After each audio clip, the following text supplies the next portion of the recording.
And nothing has changed. Nothing has changed in the city on the north side of town for eons. We have 28 people in the Board of Aldermen. We have the president of the Board of Aldermen who is an African American. We have 2 people on the Board of E&A who are African American. We have a Black police chief and a Black public safety director, all African American.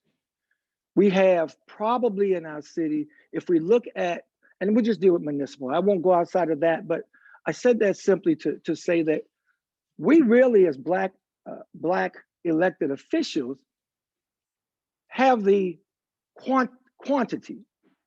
We have more elected officials in this city than anybody else. But north of Delmar, we still have the highest murder rate. We have the highest murder rate in the country. We have the highest criminal rate in the country. We have the highest rate of poverty in the country. We have the highest rate of dropouts. Well, we don't know that now because of COVID, but in the last couple of years, we've had that. We have food deserts. We have all of the above, all the things that speak to the fact that we are just standing still and in some cases going backwards. I think this initiative is about reform. It's not just about moving north of Delmar further. It's about moving the city further. And it's about holding our elected officials accountable and removing the barriers, obstacles, and excuses that too many of them use not to get things done. For me, I think the biggest thing was the ward reduction coming up. Not ward reduction in and of itself, but how will we determine the boundaries? Who will determine the boundaries? My fear is that if we allow business as usual, 7 people will be selected by the president of the board, 7 people who are loyal to him. Those 7 people will first of all carve out their turf. It's human nature. It's survival of the fittest, it's self-preservation, I get it. But is it in the best interest of the city? I submit to you, no. So those 7 people will carve out their wards, and then they'll seek to carve out another 7 wards that also benefit 7 other people who are part of that group. I think it's wrong. I think that we need an independent commission. We need the people to decide. We need the people to be engaged. It is vitally important as we move on. Conflict of interest. We need to prohibit older people from making decisions where they and or their family members are directly involved. We know it's happening in this city. But unless there is an ordinance, unless there is a law that stops it, it will continue. And I say that we're stuck in normal. We look at municipal politics in this city, the way that's been happening for years, and we just say, well, it's normal. And then we get stuck into it. We get stuck in it. So I just think it's time. We're on the threshold of electing our first quote unquote progressive mayor. I think that both of our candidates at least lean progressive. And I think that's important. But we've got to help the new mayor. And we can't help the new mayor to move this city forward for all of St. Louis, and particularly the least of these in St. Louis, if we don't make a change in the legislative body. This is our opportunity. I think that approval voting went over well. It diminished the way that we used to do it, where we put 29 candidates in the race, we water it down as much as we can, and we end up getting oftentimes not what we want. This city has shown through the protests, through the activism, through the bringing together of people, Black and white and Jewish and Christian and young and old.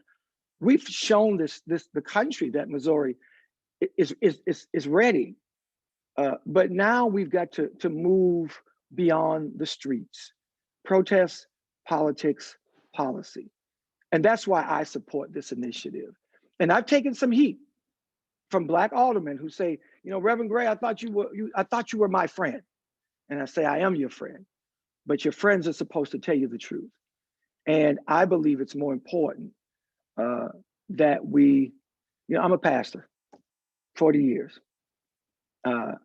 I believe that when you take care of the least of these, when you live for the service of others, for the sake of others, you know, that's what I'm here for. And so I'll stop there. I didn't get to preach at my church this morning, so I think that I'm kind of working that preaching thing out with you guys. So I think maybe I'll stop there and turn it back over to Ben. And if you have any questions, I'd be more than happy to try to answer the easy ones and let Ben answer all the hard ones.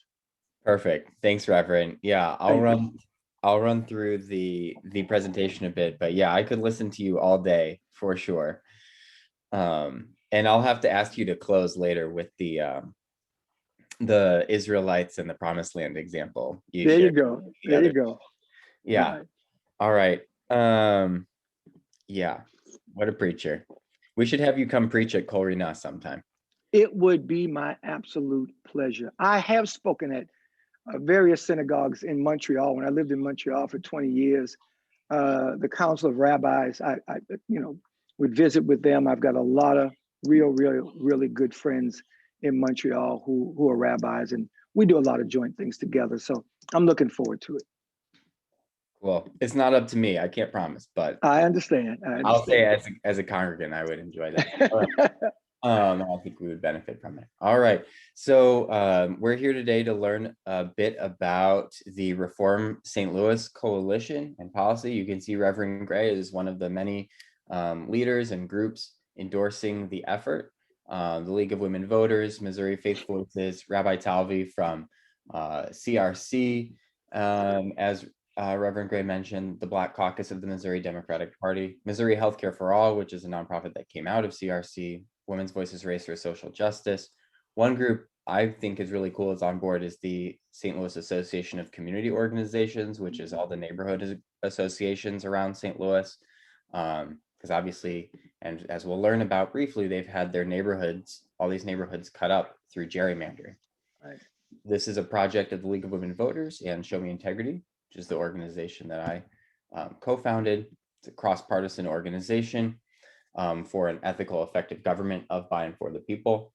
And the Reform St. Louis Coalition is to end conflicts of interest and create a better future for St. Louis with accountability, transparency, and equity.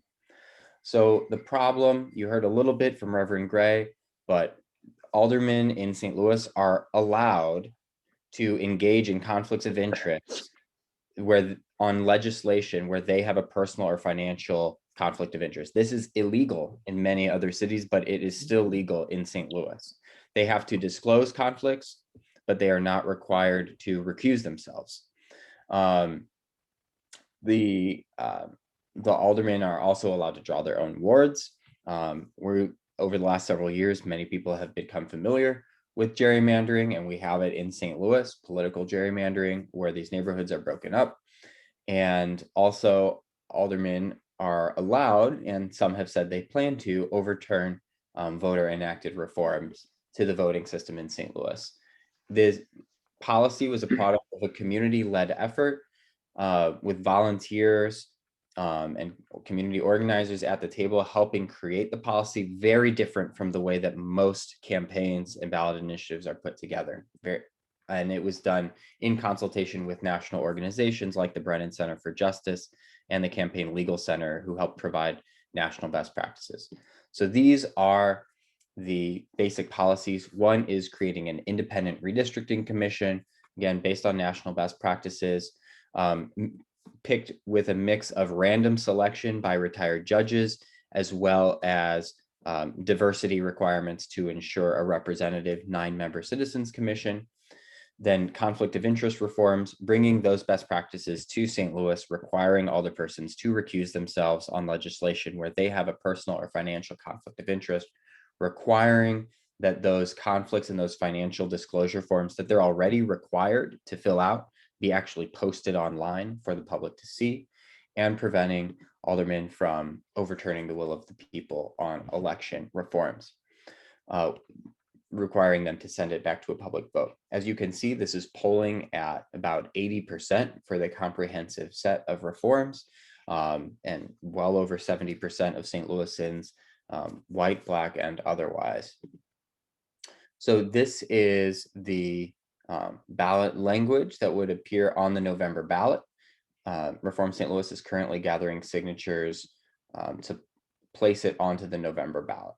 So it was crowdfunded with a goal of $100,000, saying to the St. Louis community, if you want to see this, then we need to hit this initial goal.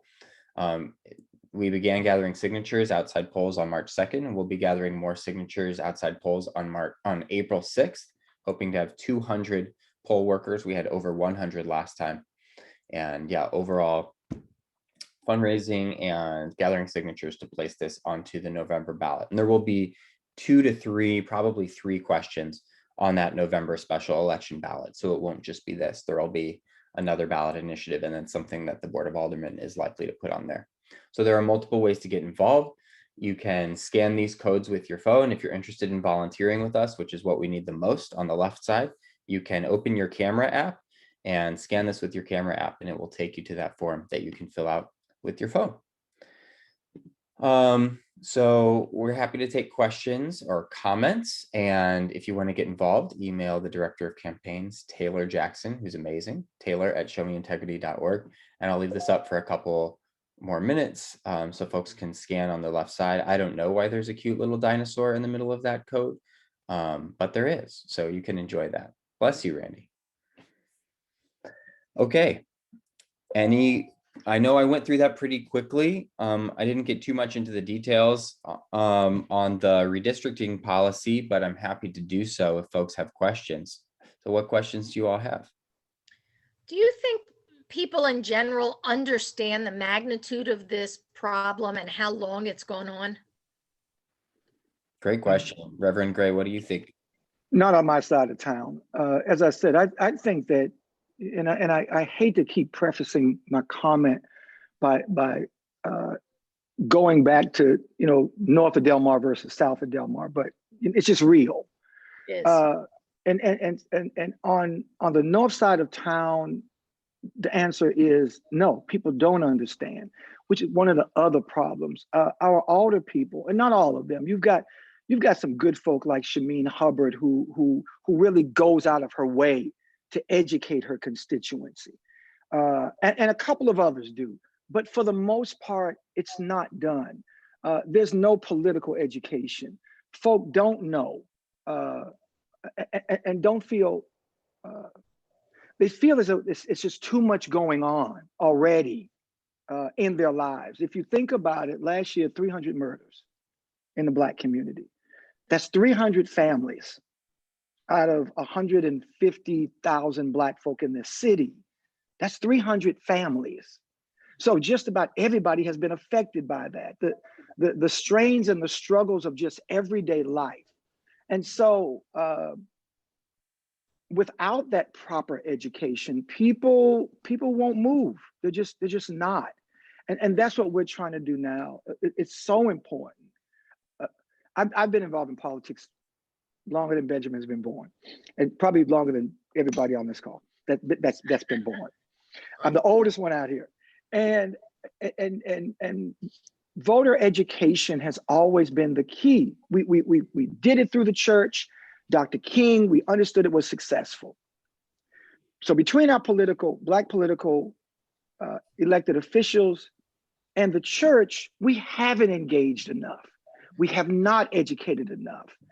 But we've been struggling, from Michael Brown to Stockley to George Floyd to Breonna Taylor, man, it's been so smothering.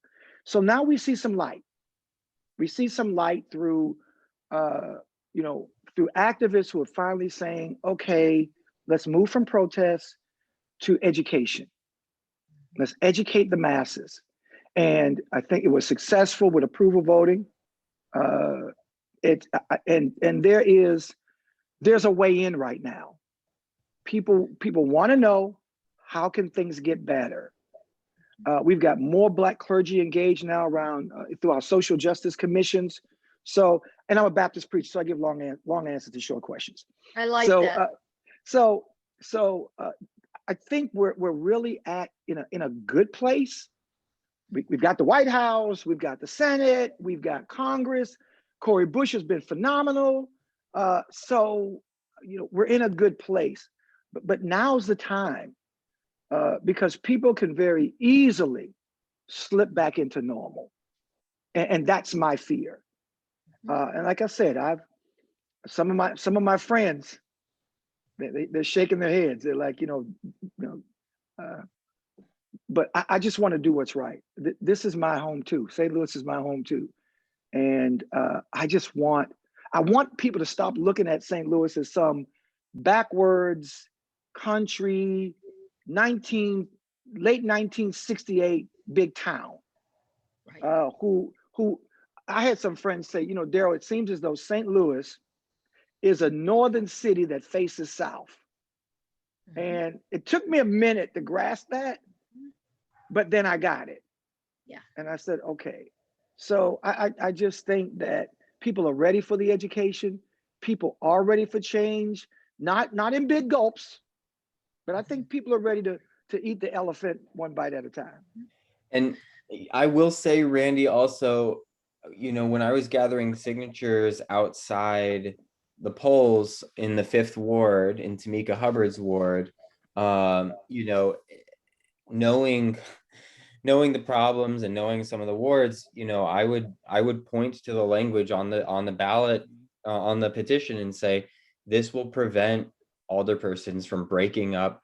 It will require them to keep neighborhoods and communities together when they redraw the maps every 10 years. And I did get a lot of responses from people saying, oh, that's good, because they really messed up my neighborhood. They really messed up my ward.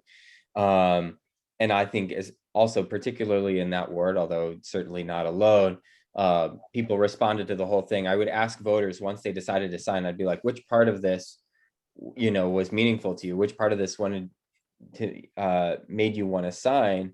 And the response I got pretty much every time was the whole thing, because the conflicts of interest are pretty blatant in many cases as well. So, and I think the people who are living these experiences often know it. I mean, I think Reverend Gray, like you said, a lot of times people are really overwhelmed, but and this is the problem as a political reformer who's been doing this work for about 10 years, not like you, Reverend Gray, but a little bit of time. 8 years. 90% of people agree that there are problems, and that big money in politics and gerrymandering are problems, but also 90% of people are like Susan's husband, Max, who Susan, what was it you said that he said when you got on here? The gerrymandering won't stop. Yeah. And so we have polling shows that 90% of people agree there's a problem, but also 90% of people think that change is not possible. So this is a blessing that we have in St. Louis and in Missouri, is that we do have ballot initiatives and we can actually go and make change. We're not stymied purely by the legislative process. So when you put a solution in front of people, even I think as overwhelmed as people sometimes are, you say, all you have to do is sign your name and vote yes, and we can change this. I think that's pretty powerful, and people have been responding very well. We got over 5,000 signatures in one day on April 2nd. So, and that was from all over the city. Like I said, I was on the north side in the 5th ward, so outside Jefferson Elementary. Well, it fights the pervasive hopelessness, helplessness, and anger that nothing will ever change, and there's nothing that we can do. Exactly. Can someone give an example, for instance, with regard to the crime rate or the murder rate north of Del Mar? Connect the dots for me. How would these reforms lead to perhaps a lower murder rate? I think that for me, once again, it goes back to quantity versus quality.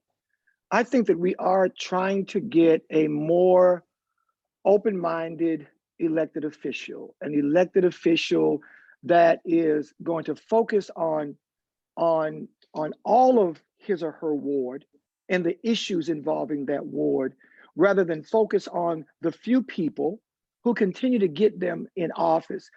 Most of our elected officials, unfortunately, continue their number one priority is to get reelected, not to expand their base, not to educate their constituents, not to look at the problems that are really facing our community. We know that the crime rate is public safety is our number one issue in this city for a whole lot of reasons. Very few people north or south of Del Mar will say that public safety is not either 1, 2, or 3 in their primary issues in this city. No one's going to say that, black or white. I don't care.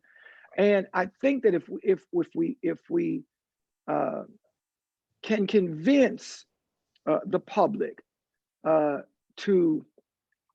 if we can expose, I guess, let me put it a different way. If we can expose the fact that what you have been getting is normal, it's not normal, rather, it's not normal.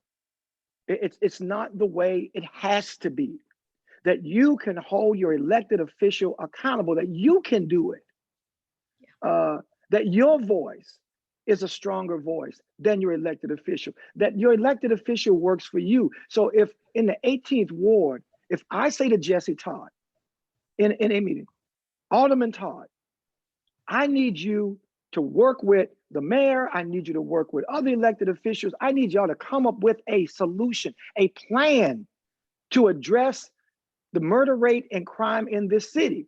Whatever that plan looks like, but I need you to be able to come outside of your silo and talk to someone else, someone who may be more familiar with problem solving, somebody who may be more familiar with best practices in some other city. We want you to expand. We want you to expand your tent so that you can bring change back to our wards. And if we're talking about the murder rate, we're talking about poverty, we're talking about mental health, we're talking about improving education, we're talking about all of those things because they lead to that. And forgive me, cure violence in and of itself is not the answer. $7 million to an intervention program is not the answer. Crime prevention is the answer. Spending money on prevention versus intervention and enforcement. Right. But it takes the collective. It takes a collective conversation, and we're not getting that. And I think that even these kind of initiatives force people out of their comfort zones. Mm-hmm. And I think that that's what we have to do until we're forced out of our comfort zones to talk about real solutions. Then nothing's going to happen. And so it may not have, the line may not have gone as clear as maybe I would have liked it to, but I mean, that's what I continue to see. People don't have to, they don't have to talk about Mr. Asher. They don't have to talk about the real issues. They don't really even have to talk about solutions. All they need to do is focus on the 300 or 400 people that voted for them in the primary and who subsequently will end up same amount, maybe a little bit more, who will vote for them in the general, and that's all they have to do. I hope that helps. Yeah, thank you. Yeah, Reverend Gray, I think you said that so well. I mean, the reality at the Board of Aldermen, right, is it's a part-time job right now that pays pretty low, I mean, well below even the city of St. Louis median household income. And they can draw their own wards to get reelected, so they can control who those 300 voters are who are going to reelect them. And you know, it's become a cultural problem when you're allowed to engage in these conflicts of interest. It's not, and when you're getting paid as little as you are, it's not, to me, a huge surprise that it's going to devolve into a lot of self-serving. Obviously, not all aldermen and not all the time. Right, exactly. Let me give you an example. Let me give you a real story, Ben. It really happened. I was running for alderman in the 18th ward. I've got a lot of respect for Jesse Todd. I love him dearly. He is a committed person. I had an older person, and I won't mention any names, who who is a friend of mine. And he said, you know, Daryl, once you get elected, you know, and honest, true story. Once you get elected, you know, some people will come, give you money in an envelope. And I'm like, oh, time out, time out, time out, time out. First of all, don't say that to me. That is definitely not something I need you to say to me, and especially on my telephone. But that person was that brazen. Mhm. That person was that brazen, to use one of my grandmother's words, to say to me. So when Ben talks about somebody making 32 or whatever the amount is a year, now if you're a lawyer or a business person and you've got another job on the side, then that 30 some $1,000, that's fine. But when that is your only job, when that is your only job and you're not retired, the incentives to, y'all, this is real. Yeah. This is so real. And it's dangerous too. I mean, what we're saying is we're really trying to upset the apple cart in St. Louis, because it's not only older people who have benefited from the way we do things financially. It's the people who provide the finances who benefit from being able to influence by money under the table, business license for different businesses in the community that shouldn't even be in the community. Those things are real. And we look around. I look at MLK Drive.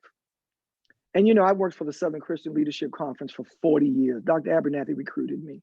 And I love Dr. King. Behind me, you can see all Dr. King's books.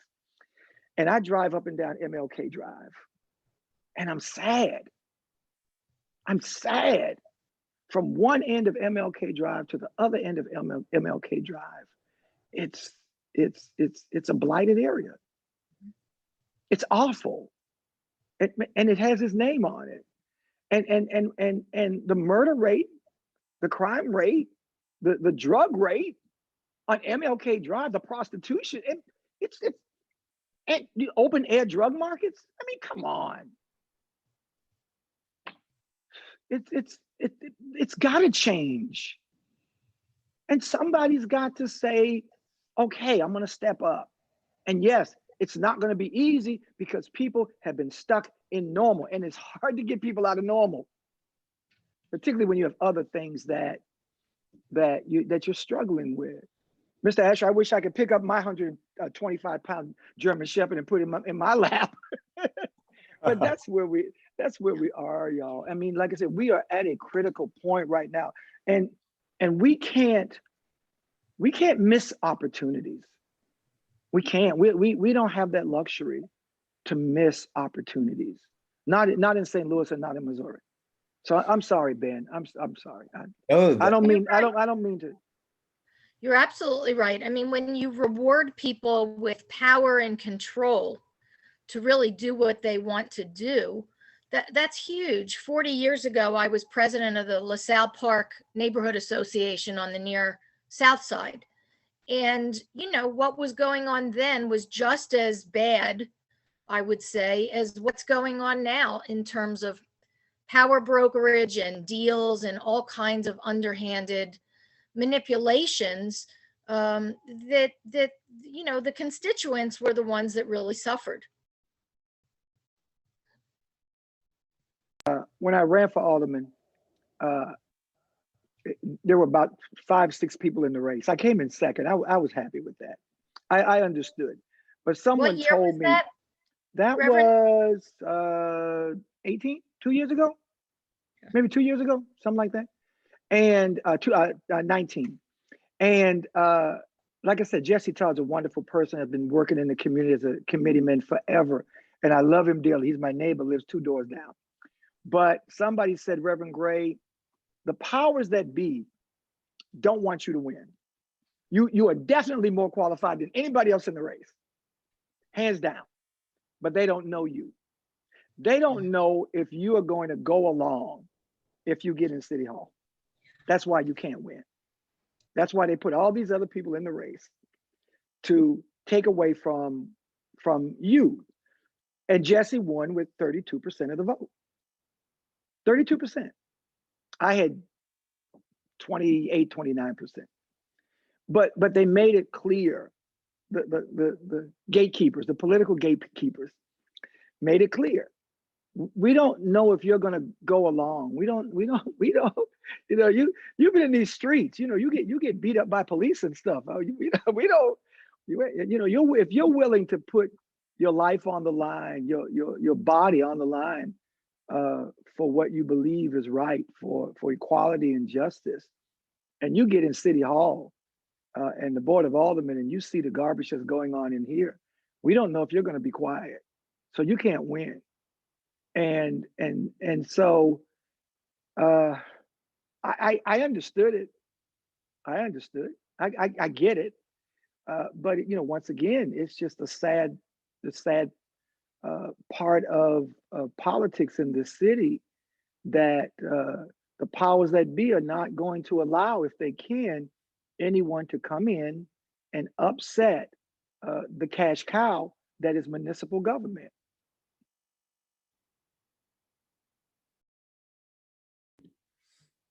Yeah, I just put in the chat, I heard that when Reverend Gray was running, he and another one, I don't even know which one, this is just what I heard, one of the other losing candidates, that you were both very impressive, and most people voted for one of the two of you, but then the vote was split and another candidate won. Yeah, Judith Arnold. Judith is a one. If anybody knows Judith, fantastic. Listen, I would have been happy if she had won. I'm okay with my older person, but anyway, I'll leave it at that. But yeah, but that's, you know, speaks to the importance of reform. Now that St. Louis has a new election system, you can't win with 32% of the vote anymore. And that's what some aldermen are looking to overturn. And again, that's a conflict of interest. And that's why part of this is saying, if you want to overturn something that's been passed by ballot initiative related to election laws, it needs to go back to a vote of the people.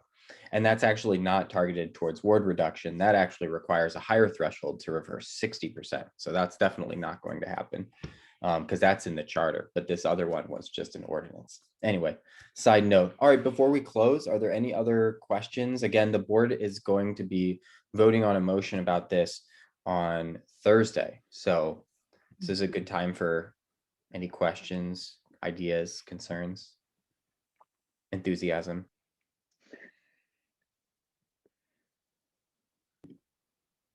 All right, Reverend Gray, why don't you take us out with the promised land metaphor you told me about a few days ago? Benjamin and I were talking the other day. I've been to the Holy Land over 12 times. Yeah, it's amazing. And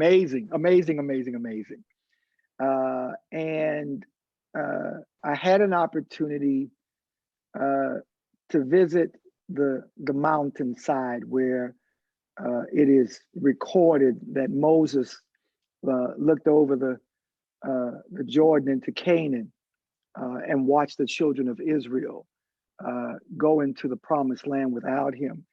And as I was thinking about that, I thought about the 40 years in the wilderness. And somebody, you know, asked the question, why did we leave here? Why did we leave Egypt? We're out here in the wilderness. We have nothing. We don't know where we're going. We keep going in circles. Why did we leave the familiar? It may not have been the best, but it was familiar. And I believe that Moses's response was, we're gonna venture around in this wilderness for 40 years because we have to wait until a whole generation dies off. A whole generation has got to die off. That thinking of that generation, that complacent generation, that generation that is okay with normal. We have to wait till that generation dies off in order to move into a new land. And I think that that's where we find ourselves in St. Louis right now. And the reality is that most of that generation that old school political machine generation that generation that Lacey Clay depended on, and Lacey and I have become good friends. But I supported Corey. But that generation, the old school, old guard, machine politics generation has got to die off in order for us to move forward. And that's what's keeping us from progress in this city, is that we still have a couple of folk in that generation who are holding on and holding on tight. Now, they're not holding on with two hands, but they're still holding on with one. And we've got to shake that. We've got to shake them from that branch and say, listen, no more are we going to cater to the few. We want to serve the masses. St. Louis has an opportunity to do something that's going to be beneficial for the entire city. And it's not going to be easy. And people are going to fight with everything they have to hold on to the power, the political power that they have. And we understand that. And so it's a struggle, but progress comes with struggle. And I admire Benjamin and the young guard that's leading this initiative. I'm like the old guy that sits in the rocking chair, and every now and then they walk over to me and they ask me a question, and instead of answering them with whatever I think I know, I just say, what do you think? And that's why this is moving, because of people like Benjamin and others. So whatever support you can give this initiative would be greatly appreciated. I'm 10 toes in, as we say in the movement. I'm 10 toes in. I've made a commitment to do this because it's the right thing to do. And like I said, I want Missouri. I want people to stop looking at Missouri or St. Louis as that northern city that faces south. And so I thank you very much for listening this morning. And I think that most of you know how to find me anyway. I'm always around. And so, Benjamin, thank you for including me, for asking me to be involved. It is an honor. It's a pleasure working with you. Likewise, Reverend. Thank you so much. Thank you, everyone, for being here. If you, Reverend, as we say in the Jewish community, Yasher Koach, well done.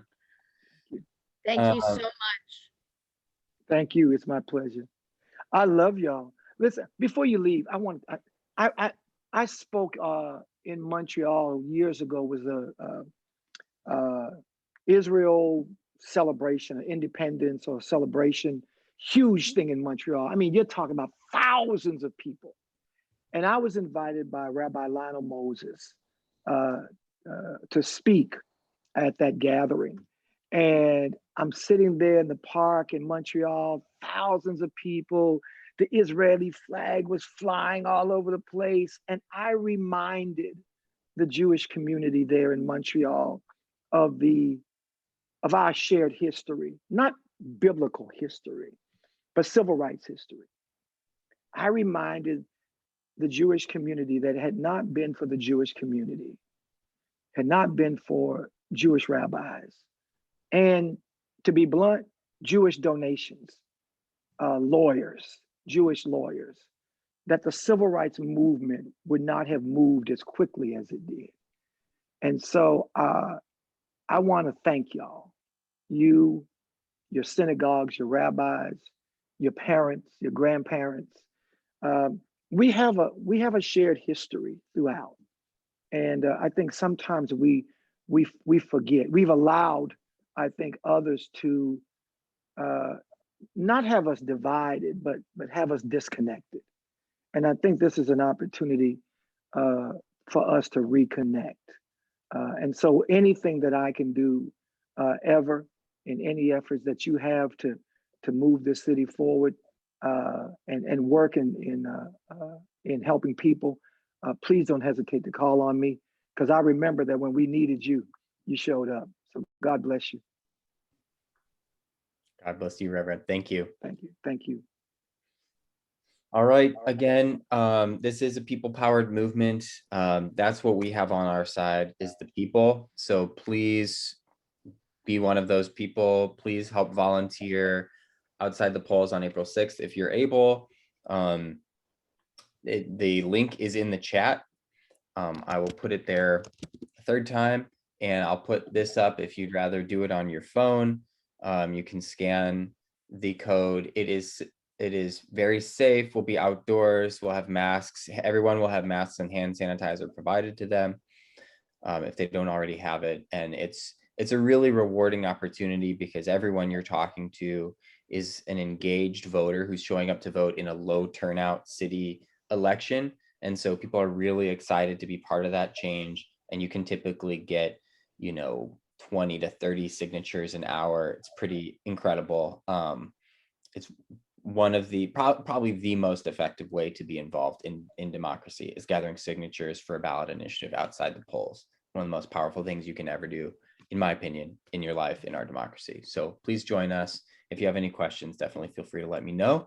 And again, the board will be voting on whether the congregation should endorse this this coming Thursday. Randy, anything to add?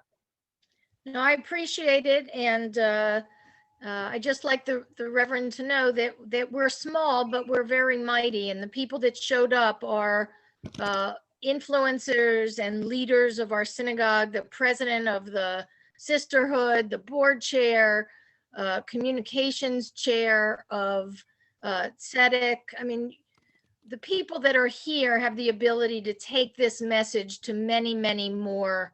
And I'm sure that we all will.